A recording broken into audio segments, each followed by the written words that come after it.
My adopted twins didn't know siblings were supposed to protect each other, and their story exposed generational horror. The social worker called at 8:43 on a Thursday morning to tell me they'd found my children.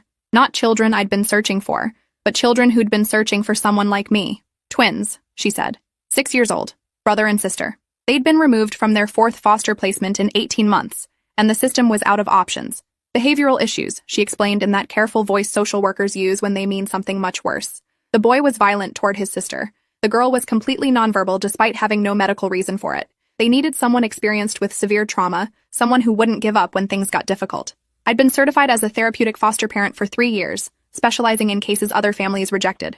My husband Dean and I had taken in 11 kids during that time, helped them heal enough to move to adoption or reunification. We'd seen abuse patterns, attachment disorders, developmental delays. We thought we'd seen everything. The twins arrived on a Saturday afternoon in September, delivered by a transport worker named Gina, who looked exhausted. The boy, Callum, got out of the van first. Small for 6, maybe 40 pounds, with dark hair that needed cutting and eyes that tracked every movement like he was calculating escape routes. His sister Nora stayed in her seat until Callum went back and took her hand. She followed him with her head down, blonde hair falling forward to hide her face. Gina handed me 2 trash bags containing their belongings and a file folder 3 inches thick. She said good luck in a tone that suggested we'd need it, then drove away before I could ask questions. Dean carried the bags inside while I knelt down to the twins' eye level. Callum immediately stepped in front of Nora, physically blocking her from my view. His hands were clenched into fists and his jaw was set.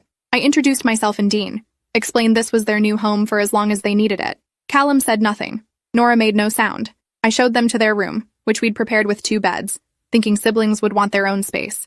Callum looked at both beds, then pushed them together so hard the frames scraped across the floor. He positioned himself on the outer edge, creating a barrier between Nora and the door. She climbed onto the inner bed and curled into a ball facing the wall. Dean and I exchanged glances.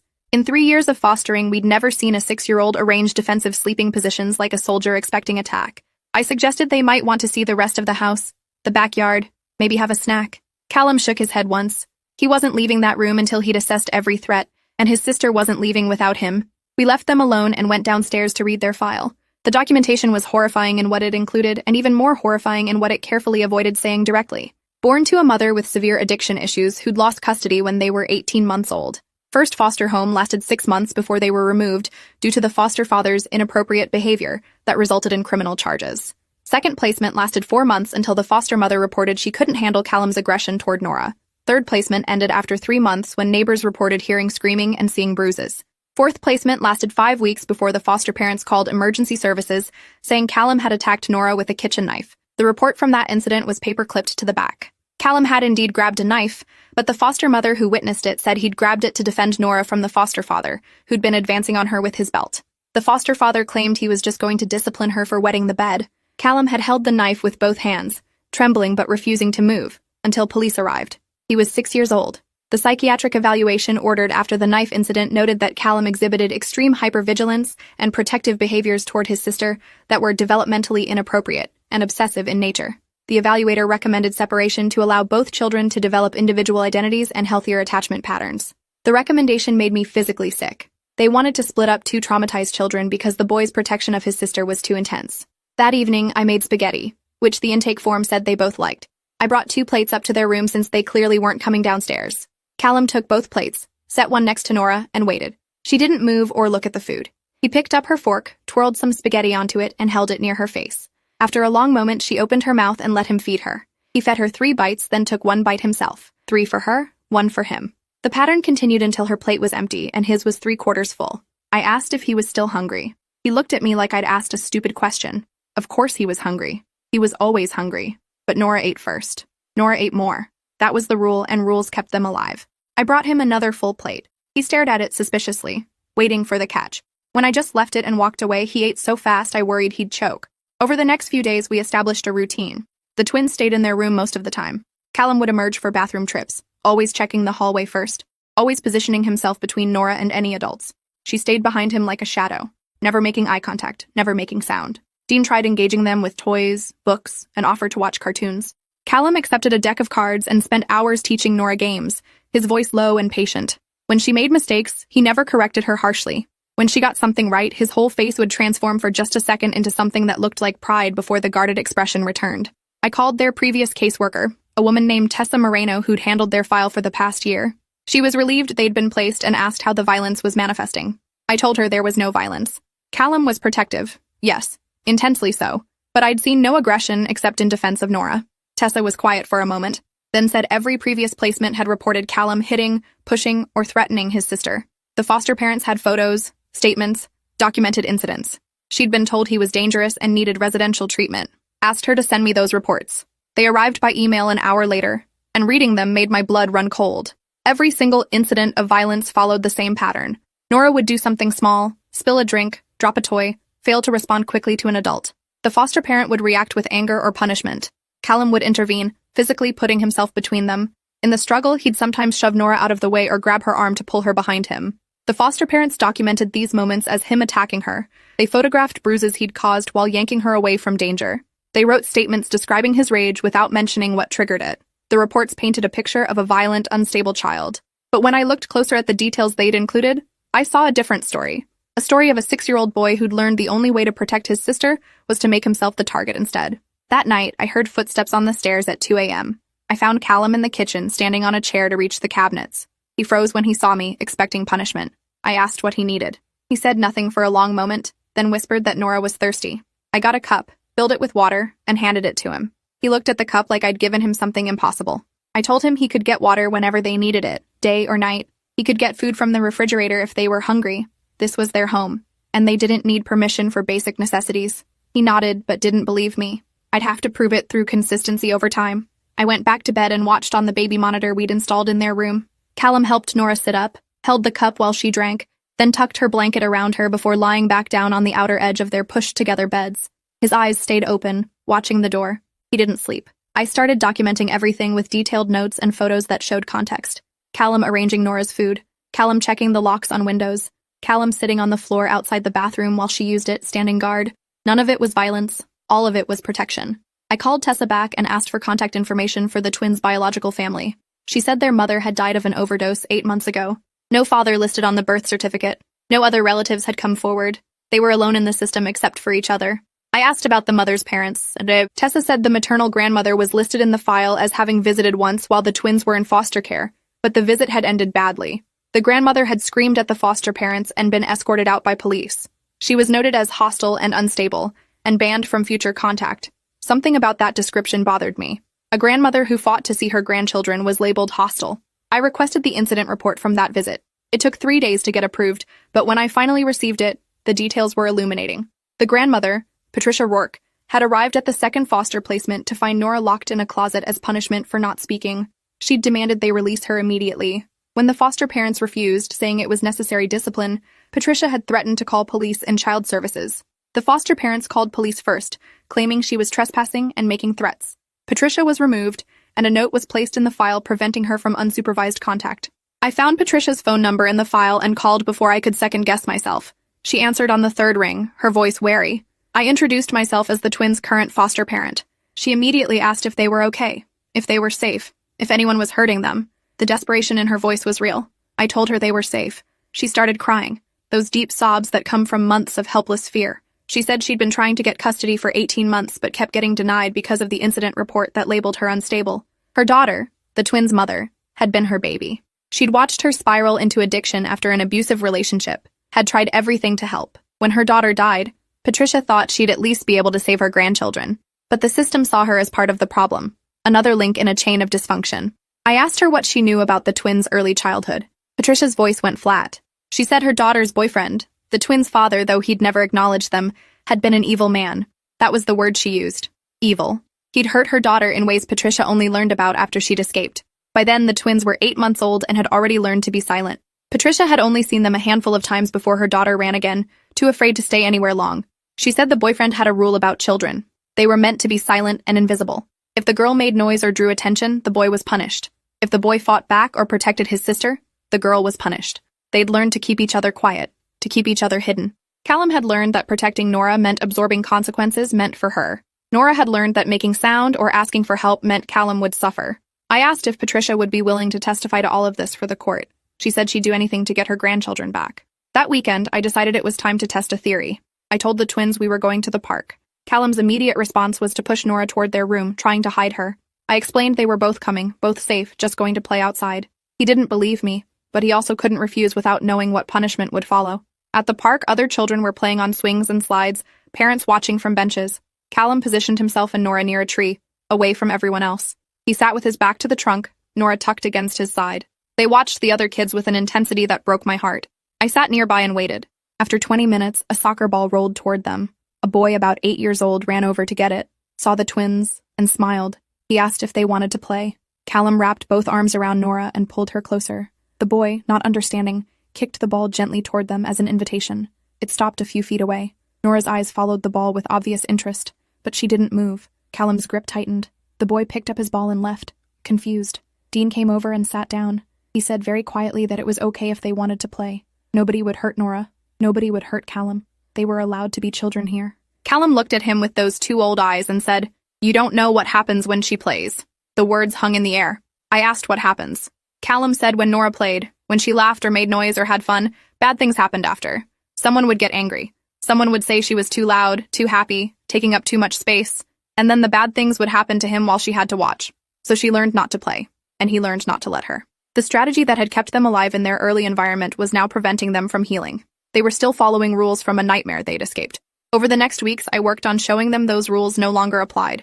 I made noise deliberately, laughed loudly, played music. Nothing bad happened. I encouraged them to make messes, to take up space, to exist visibly. Progress was microscopic. Callum started eating his full plate instead of giving most to Nora. Nora made eye contact once or twice. They ventured downstairs during the day, though always together, always ready to run. I scheduled them for therapy with Dr. Leon Voss, who specialized in childhood trauma. The first session, Callum refused to let Nora go in alone. Dr. Voss said they could both come. They sat on the couch with Callum's arm around Nora, a united front against the world. Dr. Voss didn't push. He just talked about safe things, showed them his office, explained that therapy was a place where nothing bad happened. When the session ended, he told me privately that he'd worked with traumatized children for 20 years and had never seen a bond quite like theirs. It was beautiful and heartbreaking, necessary for survival but preventing individual development. He said separating them would be catastrophic, but they needed to learn they could be safe apart. I started with 5-minute separations. Callum would go to the kitchen with Dean while Nora stayed in the living room with me. Callum spent the entire 5 minutes rigid with panic, unable to focus on anything except listening for sounds from the other room. When reunited, he'd check Nora over completely, looking for signs of harm. We increased to 10 minutes, then 15. After 3 weeks, we managed 30 minutes with Callum only asking to check on her twice. The breakthrough came on a Saturday morning when I was making pancakes. Callum and Nora were at the kitchen table, and I deliberately burned one pancake, filling the kitchen with smoke. I swore, grabbed the pan, scraped the burned pancake into the trash. Callum immediately went rigid, preparing for violence. I just laughed, said oops, and started another pancake. No anger, no punishment, no making anyone else pay for my mistake. Callum watched me carefully. I made another mistake on purpose, overpoured batter so it spilled over the edges. I said a cheerful whoops and cleaned it up. Still no anger. The tension in his shoulders started to ease. When I served them perfect pancakes, Callum took a bite and then did something extraordinary. He smiled. Not the careful, guarded expression I'd seen before, but an actual child's smile of simple pleasure. Nora saw him smile and her eyes went wide. Then so quietly I almost missed it. She giggled. The sound was tiny, rusty from disuse, but unmistakable. Callum's head whipped toward her in panic. She'd made noise. In his experience, that meant consequences. But I just smiled and said, "Those are pretty good pancakes, huh?" Nothing bad happened. Nora had made sound, expressed joy, existed audibly in the world, and nothing bad happened. Callum looked between his sister and me several times, recalculating. That afternoon, I heard laughter from their room. Real laughter, both of them, playing some game with the cards. I stood in the hallway and cried with relief. I called Patricia and told her about the progress. She asked when she could see them. I said I was working on it, gathering evidence to present to the court. I needed to show that the twins' behavioral issues were trauma responses, not inherent violence. That they needed therapeutic intervention, not separation. That Patricia was their family and deserved a chance to prove she could provide a safe home. I compiled everything. Photos showing Callum's protection, not aggression. Therapy notes from Dr. Voss documenting their progress. Statements from Patricia about their early trauma. The pattern of misrepresentation in previous foster homes. I scheduled a meeting with Tessa and brought a lawyer friend, Nina Blackwell, who specialized in family advocacy. We laid out the case methodically. Every incident reported as violence, recontextualized with proper information. The grandmother, who was labeled hostile, actually trying to protect her grandchildren from abuse. The recommendation to separate the twins, based on misunderstanding their survival mechanisms. Tessa listened to everything, reviewed the documentation, and admitted she'd been working with incomplete information. The previous foster parents had shaped the narrative to justify their own failures. The system had accepted that narrative without investigation because it was easier than admitting children had been further traumatized while in state care. She agreed to support Patricia's custody petition if Patricia completed parenting classes and home studies. We scheduled the first supervised visit for the following week. I prepared the twins by showing them pictures of Patricia, explaining she was their mother's mother. She loved them. She'd been trying to reach them. Callum studied the photos with intense concentration. Finally, he asked if she was the loud lady from before, the one who'd made the other people let Nora out of the dark place. I realized he remembered Patricia from that incident at the second foster home. He'd been 4 years old, but he remembered her fighting for them. The visit took place at a family center with a supervised playroom. Patricia arrived 15 minutes early, pacing in the parking lot. When we walked in with the twins, she froze. Her hands came up to her mouth and tears started immediately. She said their names like prayers. Callum positioned himself in front of Nora automatically, but Patricia didn't approach. She knelt down 10 feet away, making herself smaller, less threatening. She said she'd missed them so much, that she'd been trying to bring them home, that she was so sorry she couldn't protect them before. Callum studied her with that calculating expression. Then he asked the question that made everyone in the room stop breathing. "Will you hurt her if I'm bad?" Patricia's face crumpled. She said never. Absolutely never. If he was bad, if Nora was bad, if anyone was bad, nobody would get hurt. That wasn't how family worked. Callum didn't believe her. I could see it in his eyes, but he wanted to believe her. The visit lasted 2 hours. Patricia sat on the floor and talked to them about their mother, showing them pictures on her phone. Their mother as a little girl, the same age they were now. Their mother laughing, playing, being loved. She told them how their mother had tried to keep them safe, how she'd loved them even when she was sick, how she'd asked Patricia to take care of them if anything happened to her. Nora moved closer, drawn by the pictures. Callum let her go but stayed alert. Patricia showed them a video of their mother singing. In the video, she was healthy, young, holding a baby in each arm and singing, "You Are My Sunshine." Nora made a sound, a little whimper of recognition. Patricia said softly, "You remember, baby. She sang this to you every night." The visit ended with Patricia giving them a bag of items she'd saved. Their mother's favorite sweater, soft and worn, a book she'd read as a child, 2 stuffed animals that had been theirs as babies. Callum accepted the bag like it was made of glass. At home, they took everything to their room. I watched on the monitor as Callum spread the items out carefully. He held the sweater to Nora's face, and she buried her nose in it, breathing deep. He gave her 1 stuffed animal and kept the other. That night, they slept holding the animals, wrapped in their mother's sweater. Over the following weeks, visits with Patricia increased in frequency and duration. Callum's guard lowered incrementally. He started calling her grandma. Nora started making more sounds, not words yet, but progress. Dr. Voss reported significant improvement in both children. Patricia completed her parenting classes and home study with perfect scores. Her house was evaluated and approved. We started overnight visits. The first time I dropped them off at Patricia's house, Callum asked if Dean and I would be there when they came back. I promised we would. He nodded, then did something that shocked me.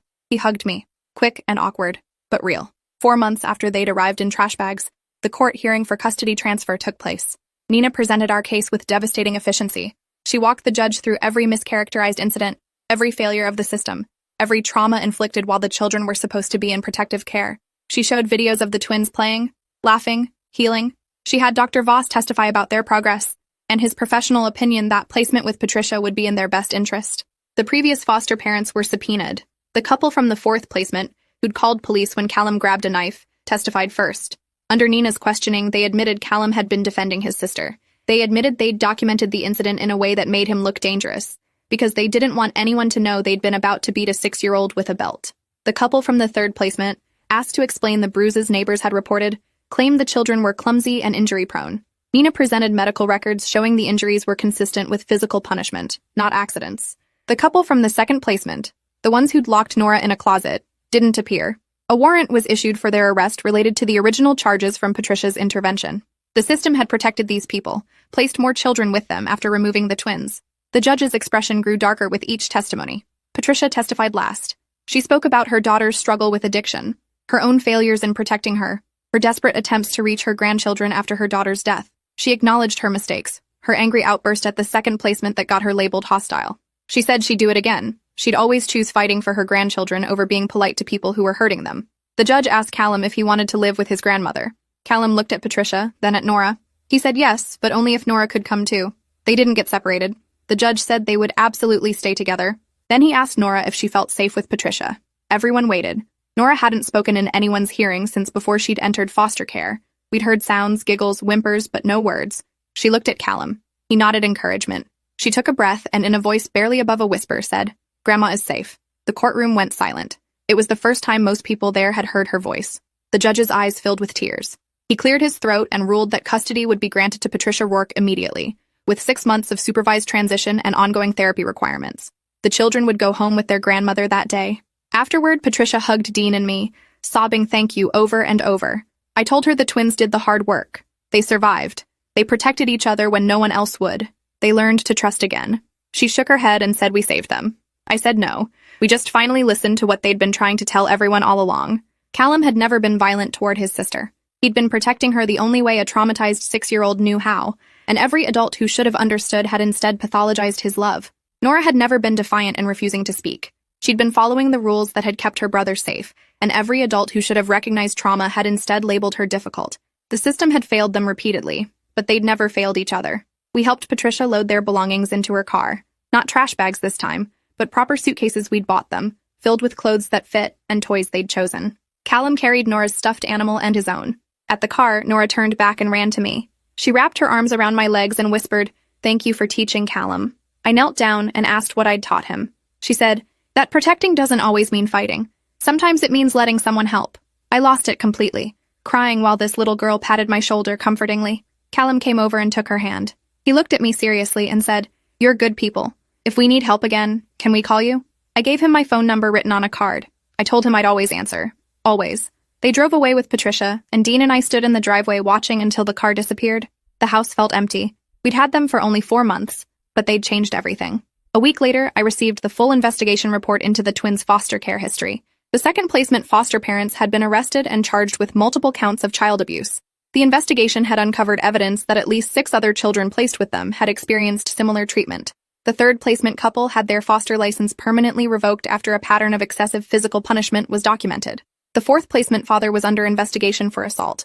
Nina called to tell me the system was implementing new protocols for investigating reports of violence between siblings in foster care. Callum's case would be used in training to help social workers recognize protective behaviors versus aggression. Dr. Voss published a paper about the twins' case in a professional journal, changing identifying details but keeping the core pattern. He argued that trauma-informed care required understanding survival mechanisms, not pathologizing them. Patricia sent updates regularly. The twins were adjusting well. Callum had started first grade in their neighborhood school and was making friends. Nora was in kindergarten and participating in play therapy designed for nonverbal children. She was starting to use simple words, building vocabulary slowly. They still slept in the same room by choice, but Callum was learning he didn't have to be hypervigilant constantly. Nora was learning that speaking, laughing, and taking up space were safe. 3 months after placement, Patricia sent a video. The twins were in her backyard running through a sprinkler. Callum was laughing, actually laughing, and chasing Nora, who was shrieking with joy. They tackled each other in the grass, gentle and playful, just 2 kids being kids. At the end of the video, they both waved at the camera. Nora shouted, "Hi, Aunt Lauren! Hi, Uncle Dean!"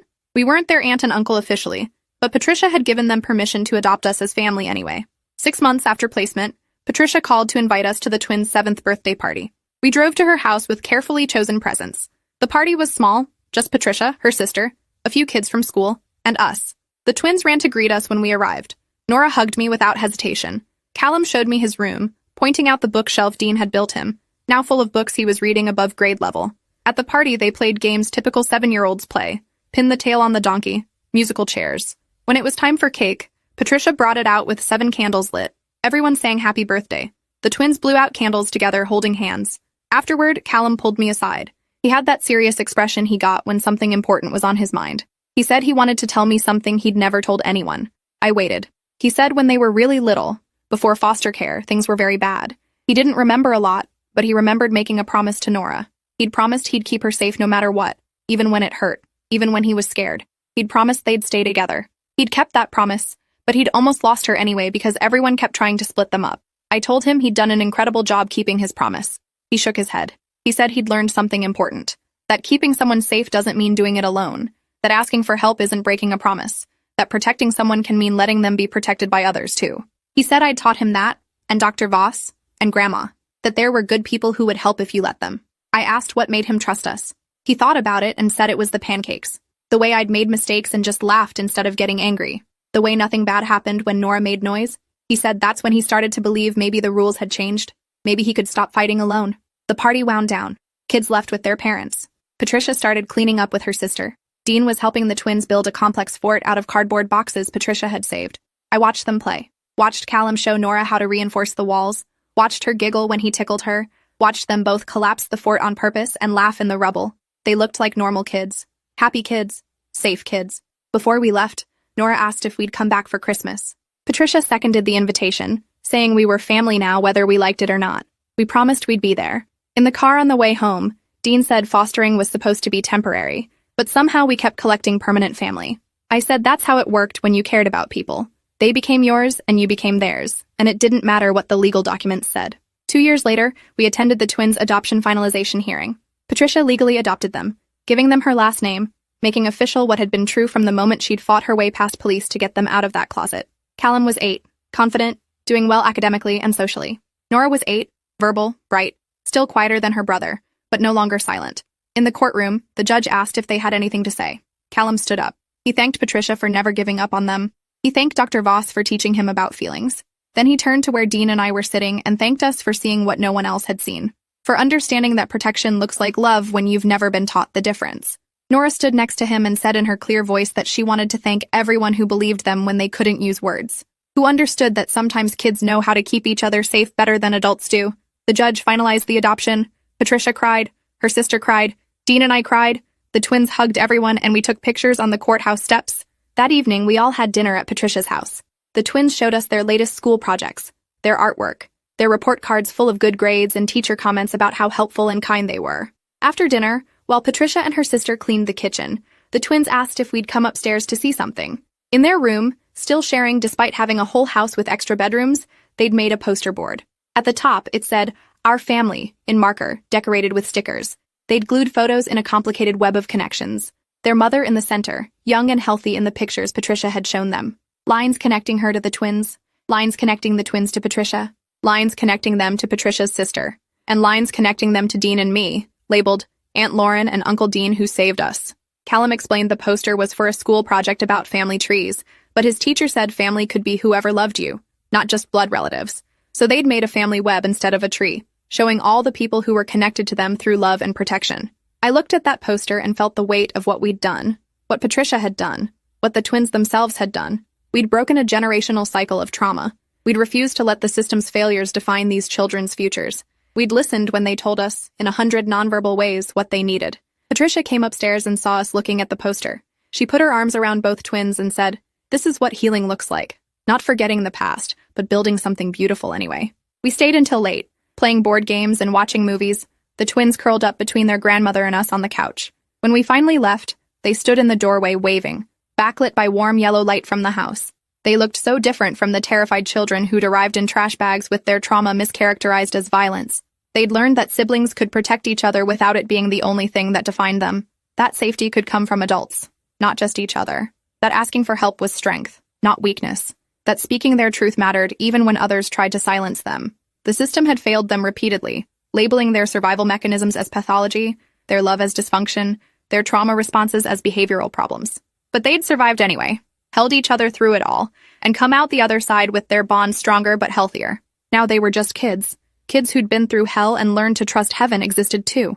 Kids who knew the difference between protection born from fear and protection born from love. Kids who understood that family wasn't about blood or law, but about who showed up when things got hard and stayed until things got better. Driving home, Dean said he'd been thinking about taking another placement, someone who needed what we could offer. I said yes, knowing there were more children out there whose stories were being misread, whose trauma was being misunderstood, who needed someone to look deeper and see the truth. We'd keep doing this work. Keep fighting for kids who needed advocates. Keep believing that even the most broken systems could be navigated when you refused to accept the official narrative and insisted on seeing the children as humans with stories that mattered. The twins had taught us that, and we'd carry those lessons forward to every child who came through our door, every family we helped reunify, every time the system tried to tell us what we were seeing instead of listening to what we knew. Because sometimes the people labeled as problems are actually the ones with solutions. Sometimes the behaviors classified as violence are actually the purest form of love. And sometimes the children everyone else gave up on are exactly the ones who change everything. Thanks for watching till the end. Make sure to subscribe and like to not miss the next story.